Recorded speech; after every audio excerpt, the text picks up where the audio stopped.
So it's too early in my return to social media to choose violence, but I come with a prophetic warning to men, to fathers, to husbands who have insisted on being Nabals.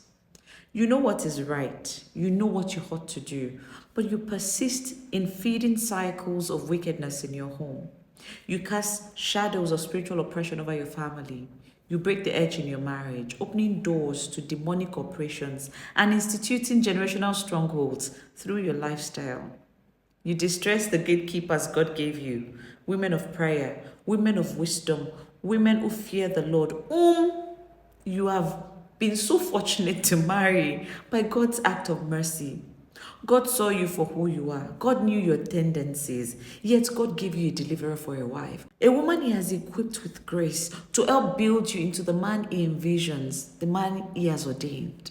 But instead of rising up and stepping into your ordination, you remain stiff necked in your rebellion.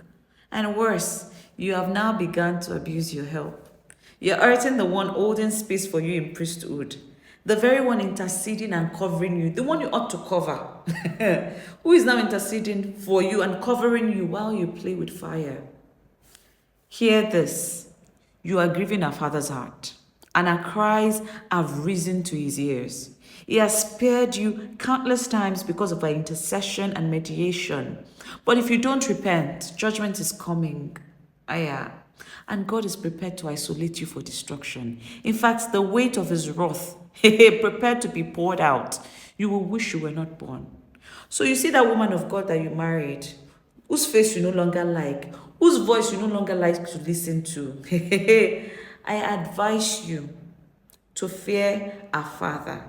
Fear His jealousy over her, because God is prepared to preserve our seed with or without you. So it's in your best interest to get in line now. Repent.